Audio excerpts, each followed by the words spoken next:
Hoy nos acompañan Carlos Loaiza, presidente de la Cámara de Comercio de Quito. Vía internet se conecta Catalina Vera Moscoso, directora de Épico, empresa pública para la gestión de la innovación y competitividad del municipio de Guayaquil. Y completa este panel Andrés Albuja Batallas, economista, catedrático universitario y consultor empresarial. Gracias por estar en Políticamente Correcto. Hoy vamos a tomarle el pulso de la economía doméstica, sí, la de su bolsillo, para saber si todas las medidas macroeconómicas que el gobierno ha tomado o no ha podido tomar por los bloqueos políticos están o no afectando a nuestros hogares. Claudia. Los últimos reportes confirman que la economía de las familias ecuatorianas tuvo un repunte en el segundo semestre del 2021, pero preocupa que este crecimiento no sea sostenible en los próximos meses. Según el Banco Central, el consumo de los hogares creció un 10% en 2021, es decir, una cifra mucho más alta a todo el crecimiento de la economía, que fue de 4,2%.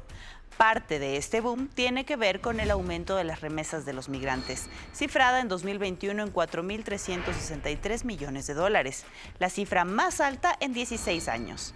Hay que ver si las familias ecuatorianas se vuelven más dependientes de estos ingresos, pues el empleo en el país ha vuelto a caer. El gobierno de Lasso celebró que entre mayo de 2021, cuando se posesionó, y diciembre pasado, se crearon 351.000 fuentes de empleo adecuado. Pero a febrero de 2022, según el INEC, se vuelven a perder 234.000 empleos, lo que nos lleva a pensar que la reactivación post-vacunación tiene límites. Por ejemplo, desde este año los feriados tienen un IVA menor del 8% para actividades turísticas, y aunque el turismo se reactivó en carnaval con relación al 2021, los 48 millones de dólares que se movieron en la economía son mucho menores a los 67 millones que significó en 2019 y 2020 antes de la pandemia. Hay inquietud por el repunte de la inflación, que para febrero de este 2022 proyecta el 2,7% anual. Si bien es una cifra baja en comparación con otros países, cabe decir que 1,5 de estos puntos corresponde al transporte y 0,6 puntos a los alimentos, mientras que a febrero del 2022 la inflación cae ligeramente en ropa y calzado, un interesante indicador de que el gasto familiar hoy se dirija más hacia el consumo vital. Solo el pan, por ejemplo, reporta incrementos de entre el 33 y 55% en el costo de sus ingredientes. Por lo que cabe preguntarse, Carlos, si el país está viviendo otra vez una desaceleración en su economía. Bien, gracias Claudia por esos datos y empezamos el debate con Carlos Loaiza. Buenos días. En realidad da la sensación como que la economía de las familias ecuatorianas otra vez está frenando, Carlos. Bueno, tenemos que entender el rebote producto del plan de vacunación. Es decir, la economía ecuatoriana tuvo un crecimiento muy importante en el año 2021 con relación al año 2020. Y en el 22 y en el 21, los 2 años, recuperaremos lo que teníamos en el año 2019. Por lo tanto, el efecto del consumo ha sido fundamental para la reactivación económica. Las cifras que ustedes han compartido lo demuestran. Pero lo importante es qué tan sostenible es eso a futuro. Eso es lo que me preocupa. Y allá lo relevante viene desde el punto de vista de la generación del empleo. La mejor política social que el Ecuador debe tener está asociada con la generación de empleo, de ahí la necesidad de buscar mecanismos, Carlos, que permitan el... ¿Por qué cae el empleo? ¿Por qué entre diciembre y febrero se pierden más de 200.000 plazas de trabajo? ¿Qué pasó ahí? Porque tenemos una desconexión entre la clase política y los reales problemas de la sociedad y de la empresa privada. Porque los problemas del Ecuador son la seguridad. Mientras no resolvamos el problema estructural de la seguridad en el Estado, difícilmente vamos a conseguir inversión en el Ecuador y al mismo tiempo empleo. Pero esos puestos de trabajo que de mayo a diciembre se crearon, ¿fueron que puestos temporales o es que los empresarios dijeron, sí, creo fuentes de trabajo, pero les termino despidiendo nuevamente porque no hay condiciones para invertir más? O sea, ¿cuál es el comportamiento ahí? Es una combinación. Por un lado tenemos un crecimiento al final del año, porque tenemos el pico de ventas en el sector comercial, estamos hablando de Navidad, y luego vienen meses complejos como enero y febrero, y si a eso le sumamos la inseguridad jurídica, todo lo que la clase política no hace de ponerse a discutir los temas centrales del Ecuador, el empleo, la confianza, difícilmente eso va a impulsar la generación de empleo. O sea, fueron empleos temporales realmente los que celebró el presidente Lasso al final de año. De alguna manera las cifras lo estarían demostrando. Perfecto. Así. Andrés Albuja Batallas, entonces, a esta falta de empleo nos debe preocupar, por ejemplo, el tema del encarecimiento de algunos precios de los productos vitales. No sé, cómo completar complementar la preocupación de Carlos Loaiza en este momento. Sí, justamente, estamos en un escenario internacional de estancamiento más inflación, esta inflación. Ecuador no es ajeno a esa realidad, entonces vemos un efecto en dominó de una crisis sanitaria, crisis económica, crisis de materias primas, encarecimiento de materias primas y claro, después de haber sufrido una etapa de deflación, Ecuador durante varios meses empezó a darse ya este tema de la inflación, pero no porque hay una reactivación económica. Sino, no es porque la gente tiene más dinero para consumir. No, en absoluto. Entonces, no. Es el efecto internacional de los precios de las materias primas, entonces no debemos confundir, no es que se está reactivando la economía, las cifras lo demuestran, tenemos una inflación ya del 2.7%, sí, la última cifra que no es muy alto todavía, no es muy alto todavía, claro, pero comparemos con Estados Unidos, si llega a inflación de 8%, seguramente llegará a 2 dígitos por la crisis de la guerra Rusia-Ucrania, entonces vemos una tormenta perfecta, hay dos islas negros que coexisten en este momento, COVID-19, guerra Rusia-Ucrania, que Ecuador no está ajeno a esa realidad. Concentramos mucha balanza comercial, muchas exportaciones a la región de Rusia y Ucrania. 1.200 millones de dólares anuales. Entonces, si vemos el tema inflacionario, en general, las cifras que bien al inicio lo demostraban, por ejemplo, el sector panificador, las materias primas se han incrementado casi en un 50%. Entonces, todo esto genera un efecto dominó en economía. Pero, o sea, lo preocupante es que va a subir el pan necesariamente, aunque el presidente ha dicho que quiere congelar o tener un control de precios, pero también dicen que puede subir el pollo, porque se alimenta de maíz, que importamos mucho de ese maíz, viene de Europa. De Europa, justamente. Entonces, eso significa que vamos a empezar a sentir en nuestras familias el desgaste de la guerra y el alza de precios por ese motivo. ¿Eso es muy grave? Por supuesto, es un escenario grave. Tenemos un encarecimiento de las materias primas. Vemos, por ejemplo, la proteína, el pollo, ya va a empezar a sentir esos efectos de la inflación, pero no es un tema que se lo puede controlar por decreto, o sea, por congelación de precios. No. Sí. Es un efecto internacional que debemos llegar a dimensionar. La importancia es cómo el país gestiona esto de una manera estratégica. Pongo un ejemplo. Brevemente. Aceite de girasol, el principal exportador en el mundo, Rusia-Ucrania. Ya. ¿Cuál es el sustituto? Que en este momento hay escasez de aceite de girasol. Tenemos al sector palmicultor en Ecuador, que producimos un precio competitivo, el litro de aceite en $2.35, Perú a $2.80 aproximadamente. Ya. Es un sustituto perfecto y ahí debemos enfocarnos en industrias que son altamente competitivas, entonces podemos mitigar esos efectos hay que hacer con macroeconómicos y microeconómicos, por supuesto. Perfecto, bien. Vamos a seguir hablando de eso, Andrés, muchas gracias. Catalina Vera, muy buenos días, bienvenida a Políticamente Correcto.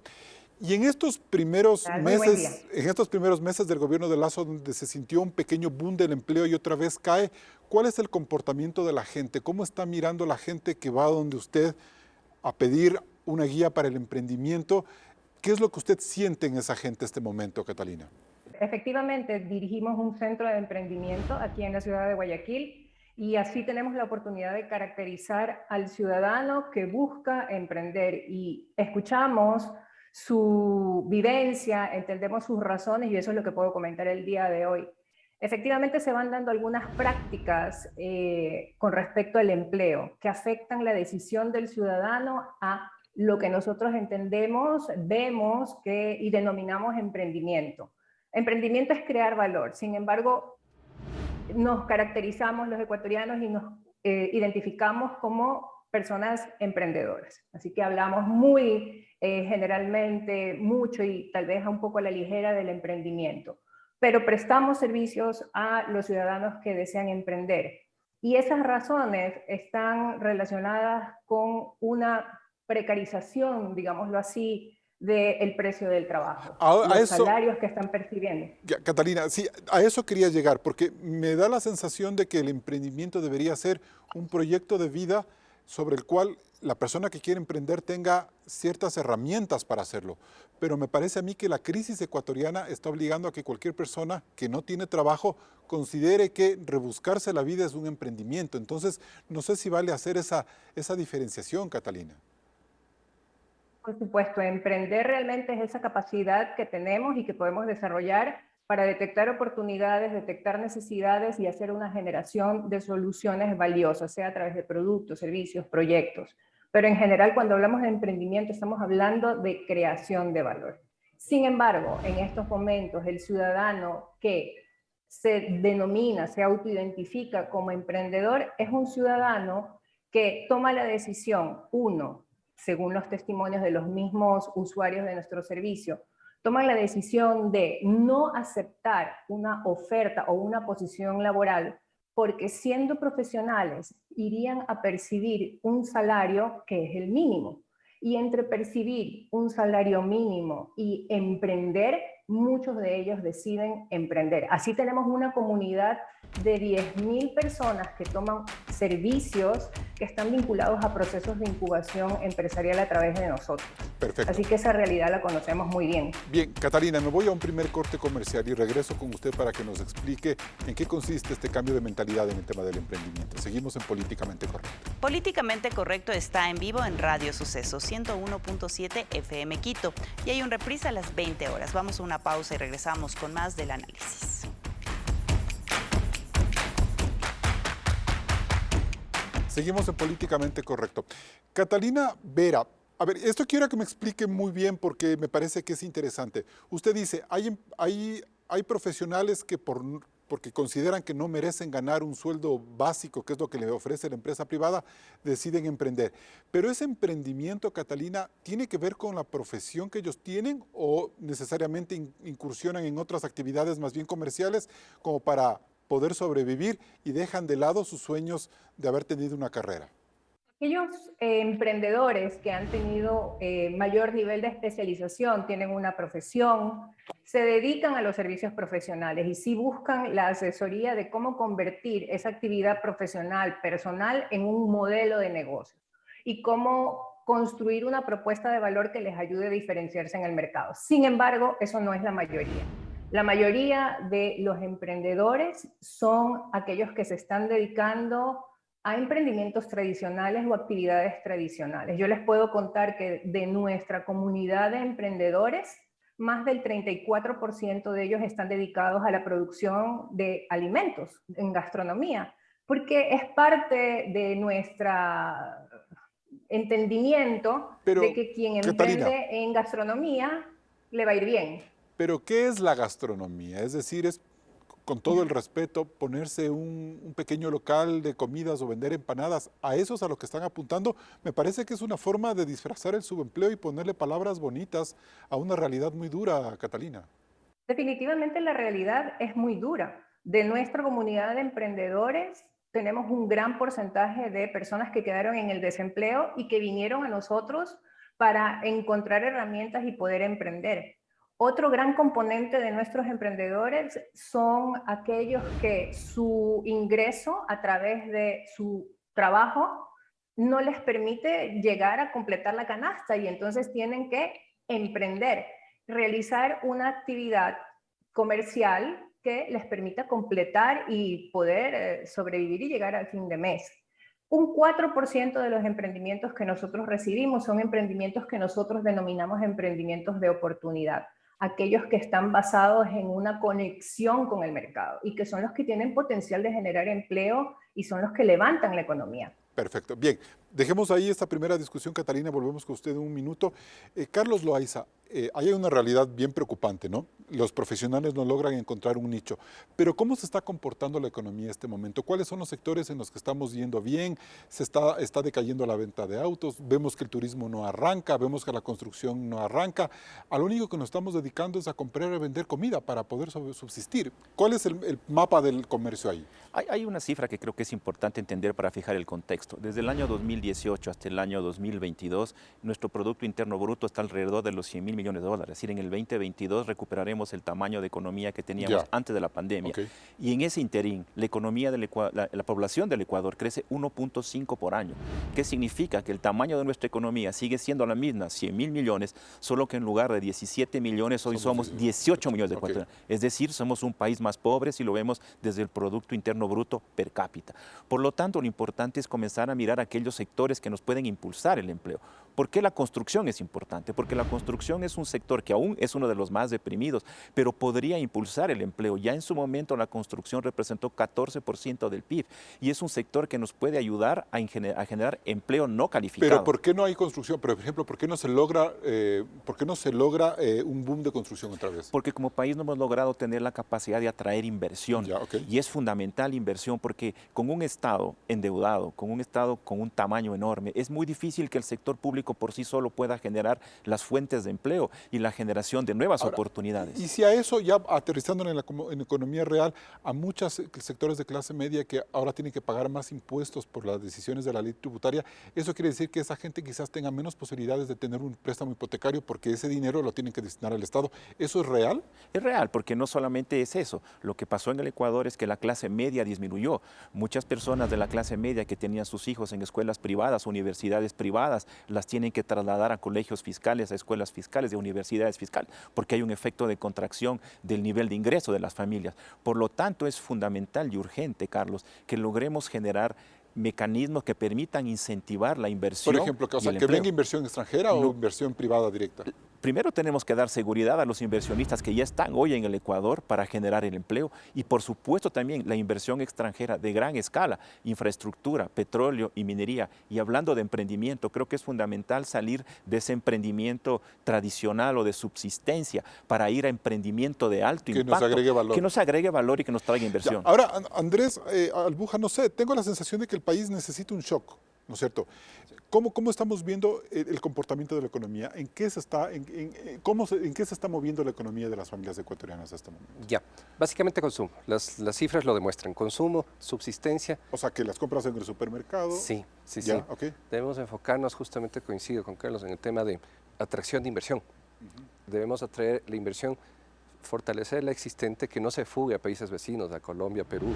Necesitamos atraer inversión extranjera directa, pero esto es con políticas económicas que denominamos contracíclicas. ¿Qué pasa cuando hay contracción económica? Necesitamos menos carga impositiva, también estimular tasas de interés en el sistema financiero. Entonces, esto es súper importante. ¿Por qué? Si vemos la carga tributaria como porcentaje del PIB, la recaudación tributaria en Ecuador creció en 2.5%. Y ahora es del 29% que ha subido, ¿no es cierto? Claro, creció en 2.5% en promedio en los últimos 15 años, cuando la media en América Latina creció en 0.7% del PIB. O sea, estamos cobrando muchos más impuestos. Mucho más impuestos que la media de la región de América Latina. Yeah. Sí, hay mucha carga tributaria.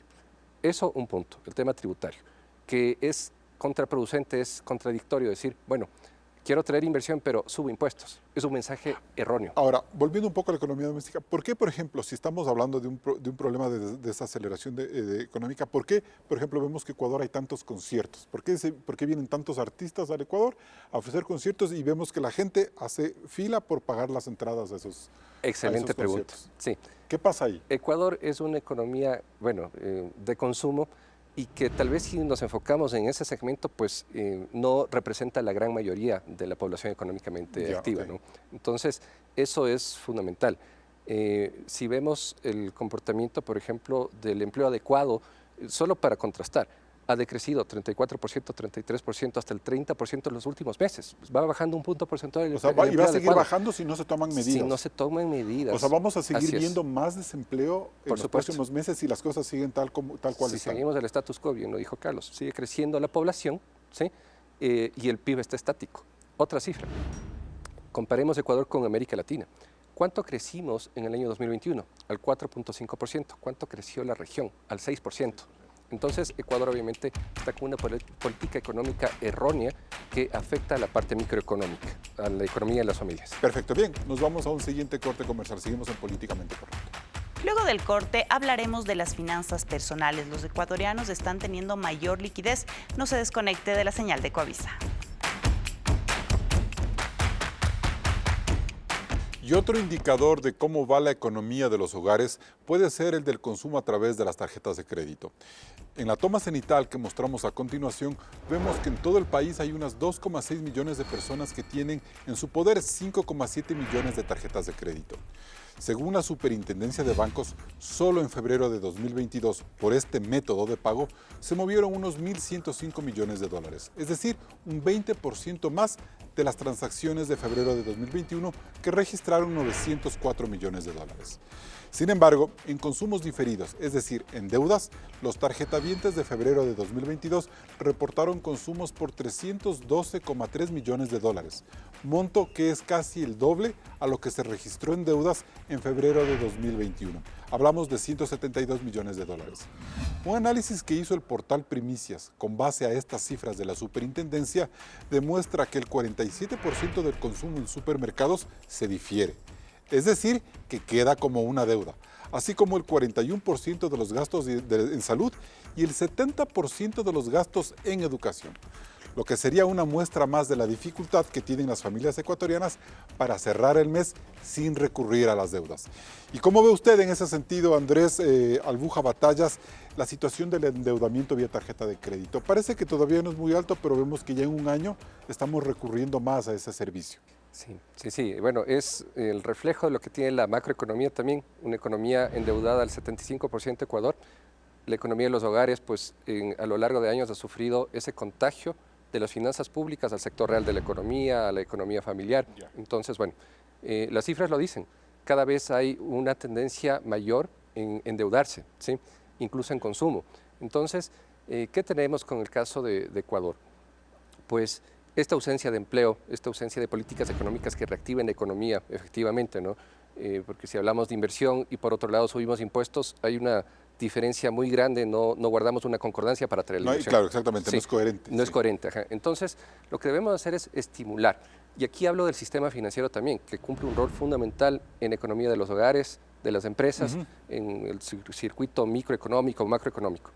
No necesitamos ni tasas subsidiadas al 1%, ni tener las tasas más caras de la región de la Comunidad Andina de Naciones, ¿Sí, no? que llega a, pongo cifras, 18% en Ecuador la tasa activa, 12% Colombia y Perú, la mitad de más cara en Ecuador. Entonces, estimular para que las tasas de interés sean efectivamente una política económica que ayude a reactivar la economía. O sea, perdón, ahí no necesitamos necesariamente el shock de inversiones que nos decía Carlos, que hay una ley de inversiones, que venga plata de Estados Unidos. Es importante. Sí, pero también se necesita arreglar esas cosas al interno. El sistema financiero, lo que es el sector monetario y financiero, es fundamental. Ahí esa herramienta no se la ha tocado y debemos como política económica para incentivar el consumo en los hogares. Y sobre esas reglas de juego todavía un poco complicadas es que la gente se está endeudando. La gente está empezando a pagar intereses por lo que compra en el supermercado y eso me parece a mí que es preocupante, ¿no es cierto? Sí, el costo financiero pues obviamente se lo siente en el bolsillo en las familias. Las tasas de interés altas obviamente acumuladas reflejan un costo anual, ese crédito de consumo que es alto, ¿no? Y que bueno, en el caso también de más impuestos que se creó en diciembre de 2021, entró en vigencia el tema tributario, pues que carga de más impuestos de las familias, genera ese efecto de menos capacidad adquisitiva para las familias, para los hogares, y estamos en ese círculo vicioso sin salida para poder reactivar la economía. Y aquí, y aquí hay un planteamiento que le quiero hacer a Catalina Vera con respecto a cómo estamos usando la tarjeta de crédito, Catalina, para empezar estos negocios de emprendimiento que usted me comentaba el otro día. Es decir, usamos la tarjeta de crédito, nos endeudamos para hacer el emprendimiento y quizás esa no sea la mejor regla económica que podamos tener para poder empezar un nuevo negocio y un nuevo modelo de vida. Totalmente, y allí hay algunos elementos. Ante la falta de capital semilla, que es vital para dinamizar el emprendimiento, el emprendedor no necesita préstamos, no debería de ir al sistema financiero para buscar préstamos. Lo que el emprendedor que tiene una idea de negocio innovadora, necesita capital semilla. Pero por el otro lado está que el emprendedor de necesidad usualmente antes lo hacía, ahora lo hace más. Recurre a su tarjeta de crédito para la compra de materia prima y recurre a la tarjeta de crédito para la compra de equipamiento que le permita producir un poquito más. Eso va a ser, es un círculo y eso va a ser una bomba. ¿Eso qué quiere decir? Que, por ejemplo, nos estamos endeudando con tasas de interés de consumo para temas logísticos y temas de infraestructura incluso, ¿no es cierto? Para comprar un horno, para comprar una cocina. Y eso es una bomba de tiempo, ¿por qué? Eso es una bomba de tiempo porque el emprendedor entonces tiene un flujo que no va a estar nunca en positivo o en rojo, va a estar siempre en rojo. Entonces eso significa que el emprendimiento no va a durar a través del tiempo y al final el emprendedor queda endeudado y marcado en central de riesgo como alguien moroso. Es decir, es un círculo realmente no virtuoso, es un círculo Ahora, vicioso. Catalina, en cuanto a la calidad de los emprendimientos, hemos visto, por ejemplo, que mucha gente decidió emprender alrededor de la pandemia, es decir, comida a domicilio, mascarillas, ropa de salud, pero eso se está ya acabando. Entonces vemos ahí que un ciclo de emprendimientos se está agotando y que tenemos que buscar otro tipo de emprendimientos. ¿Eso también se palpa? Por supuesto que se palpa mucho. Hay emprendedores que reaccionaron muy rápido durante la pandemia y pudieron generar soluciones que todavía en este momento están escalando y que van a seguir escalando más. Esos emprendimientos fueron los emprendimientos de oportunidad. Aquellos emprendedores que, porque quedaron desempleados y recibieron su dinero, su monto por el despido, pues ellos tuvieron que emprender en aspectos tradicionales y esos aspectos tradicionales los trabajamos mucho a través de nuestros servicios en forma de programas de incubación. Sin embargo, si no llegan a encontrar una propuesta de valor y elementos diferenciadores, si no logran construir un modelo de negocio que los conecte con las necesidades del mercado, no van a tener una sostenibilidad a través del tiempo. Perfecto, gracias Catalina. Carlos Loaiza, entonces vemos ahí, estamos usando la tarjeta de crédito de manera apropiada, ¿se volvió un salvavidas para el ecuatoriano? Claro, se ve un mecanismo de financiamiento, al final del día es un problema de flujo de caja, pero no busca lo que estamos discutiendo, es decir, una solución de mediano y largo plazo. ¿Dónde está la banca de desarrollo? La banca pública tiene que cumplir un rol justamente para fomentar nuevas industrias, nuevas fuentes de generación de riqueza en el Ecuador. Pero Andrés dice que créditos del 1%, 30 años, no es solo eso, ¿no es cierto? No, a ver, el empleo, la inversión extranjera no llega por decreto. Eso tiene que generarse bajo un ambiente que permita justamente la seguridad jurídica. El principal atractivo para la generación de inversión es seguridad jurídica, ¿no? Lo que decía Andrés es correcto. Y para ello, ¿qué necesitamos? Primero que se genere un marco que permita la tranquilidad y la seguridad para un pequeño emprendedor o para un gran empresario para poder invertir, poner en riesgo y probablemente también tener acceso a financiamiento, sea un fondo de capital de riesgo para un emprendimiento o sea una banca de desarrollo para proyectos de mayor envergadura en el país. Pero el otro aspecto fundamental también es el tema de seguridad.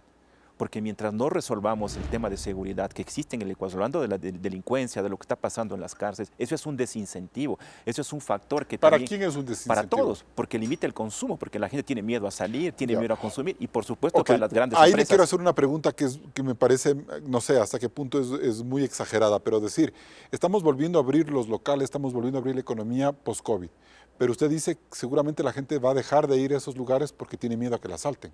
¿Eso se va a ver en Quito, en Guayaquil, en Manabí, en otras ciudades? Bueno, hoy por hoy en la costa lamentablemente lo estamos mirando, el peso que está teniendo la delincuencia y lo que está pasando en sectores en los cuales la gente tiene miedo a salir, tiene miedo a consumir.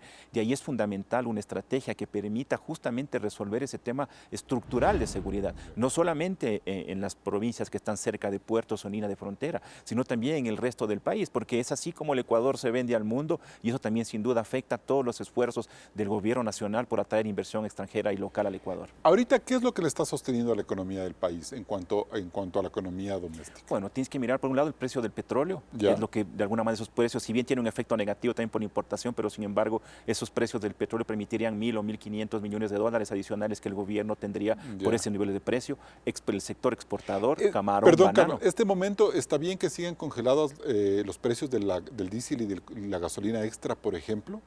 Creo que ahí hay una oportunidad que el gobierno nacional tiene un ingreso que se generó y que debería ser destinado para lo que estamos hablando, para la generación de obras, para la generación de infraestructura, porque ahí sin duda son ingresos que muy bien podrían dinamizar la economía. Mucha gente va a decir, bueno, va a seguir subiendo el precio del petróleo y el Estado va a tener que volver a subsidiar la importación de los combustibles. ¿Es positivo que ahorita el precio siga congelado de la extra y del diésel, por ejemplo, para que las familias ecuatorianas no vean que se les sube otra vez la gasolina? Porque han dejado de consumir súper para ir a la extra. Bueno, tenemos que mirar el comportamiento, como decía Andrés, de lo que va a pasar en este conflicto con Ucrania y con Rusia, que efectivamente el efecto que podría tener en la inflación, uno de esos rubros sin duda es el tema de los combustibles, pero ahí viene de alguna manera ese balance, esa estrategia del gobierno para poder justamente tener esas estrategias contracíclicas que permitan la reactivación de la economía, no solamente desde el punto de vista del tema de los combustibles, sino también mirando cómo ese ingreso adicional proveniente del precio del petróleo podría inyectarse para generar inversión y empleo y producción. ¿Ahorita usted siente que el gobierno no tiene una estrategia para reactivar la economía. La primera, la de la vacunación, ya se solucionó, ya se superó. La de la ley de inversiones se quedó pasmada. ¿Siente que ahorita hay una estrategia? Yo creo que el gobierno ahora está redefiniendo esa estrategia. Creo que el mecanismo de consulta popular y todas las reformas vía decreto deberían estar dirigidas justamente hacia ello.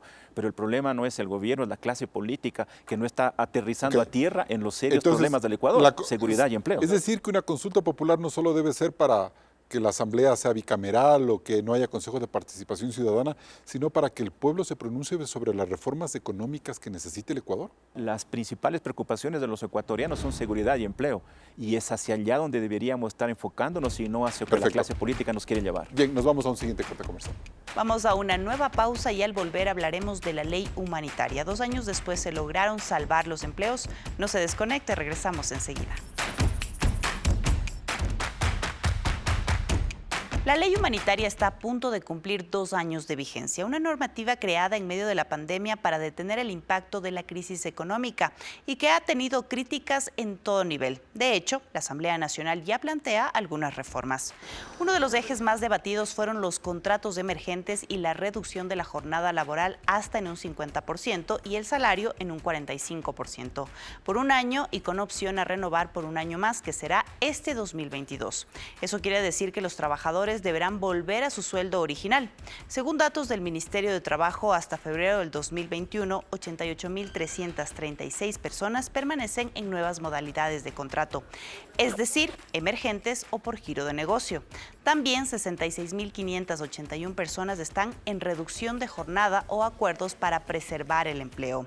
Ahora, que recuperarán su salario, esto hará que las personas tengan mayor liquidez, pero esto también podría generar un impacto en el sector empresarial, que aún no muestra una gran reactivación económica.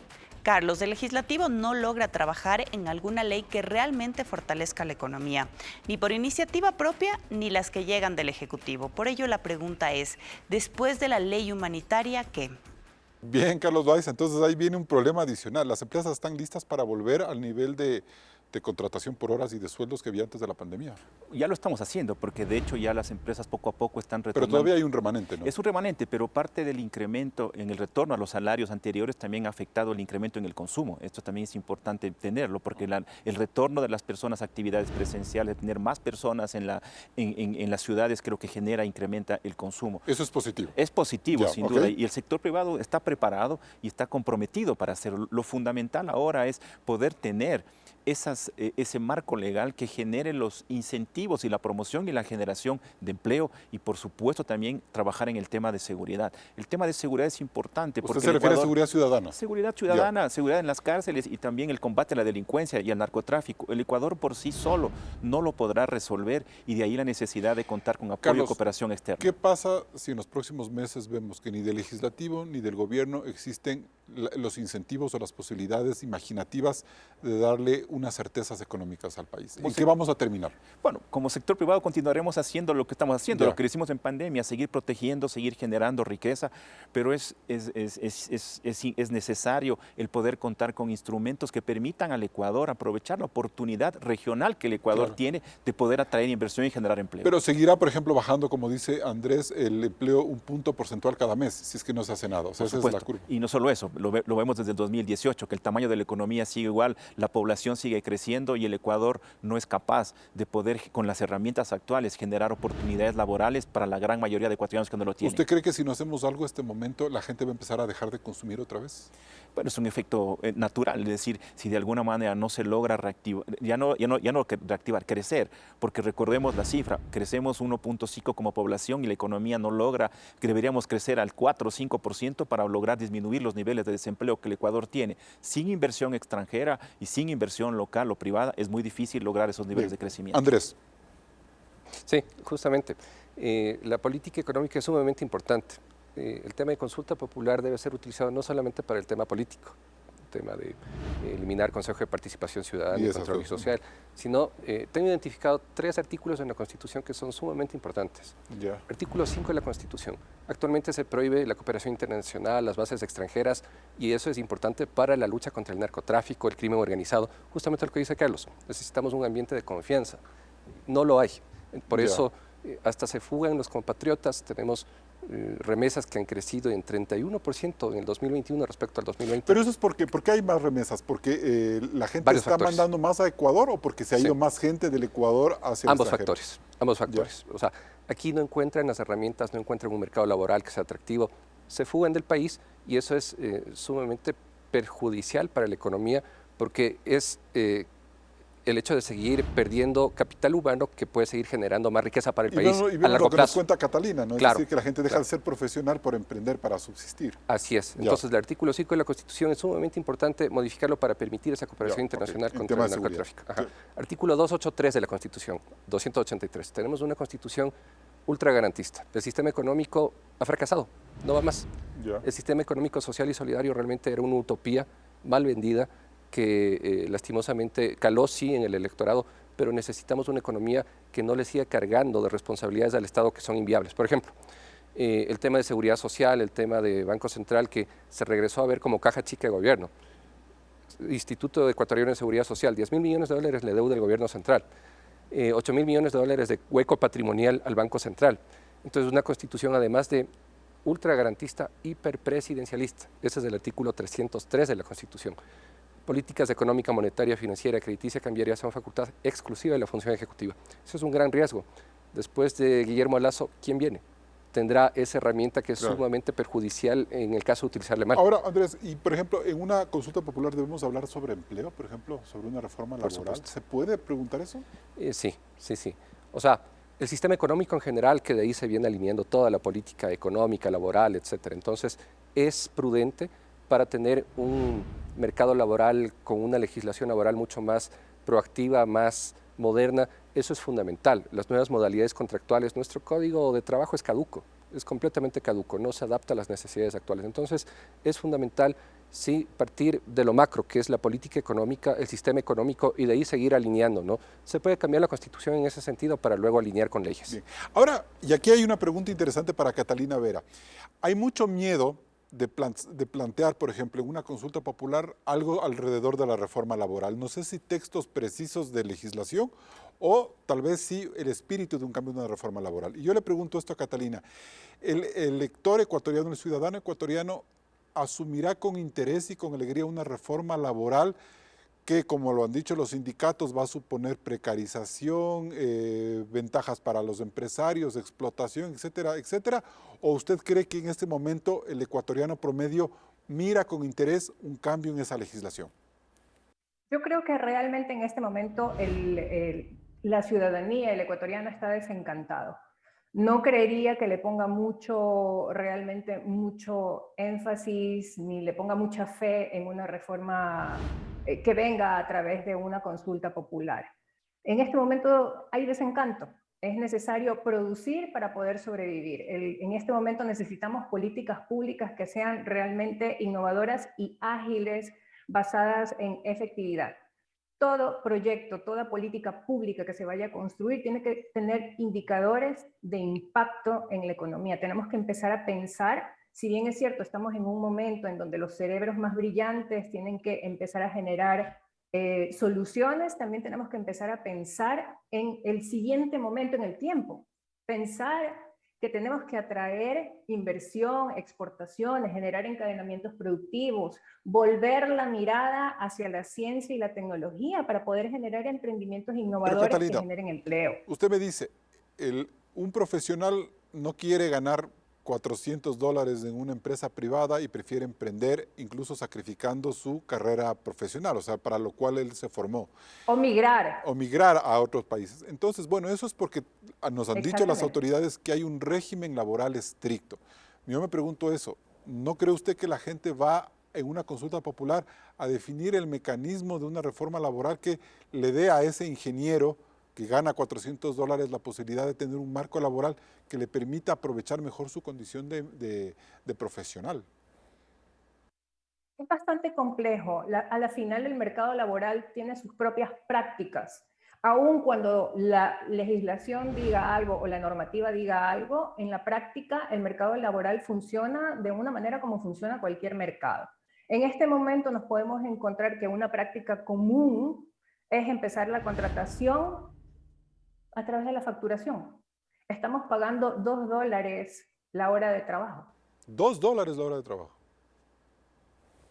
Es una práctica, es algo que está ocurriendo, que no lo vemos, que no se va a publicar, pero es una práctica que se está dando en este momento, porque tomamos los $425 del salario mínimo y lo dividimos para la jornada laboral, y si te conviene, lo tomas, y si no te conviene, no lo tomas, y estamos utilizando la facturación.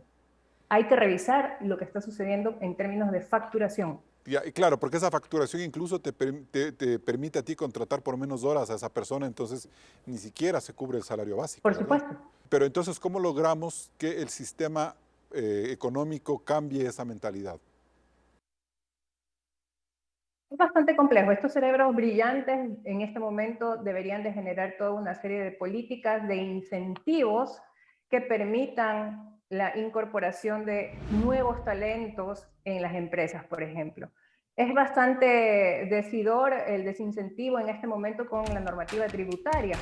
Quienes son parte de la clase media en este momento ven afectados sus ingresos por una carga impositiva realmente que ha afectado a la economía. Bien, muchas gracias, Catalina. Nos vamos a un siguiente corte comercial. Entramos en la etapa de conclusiones. Catalina Vera, ¿los hogares ecuatorianos se están recuperando económicamente? Es discutible.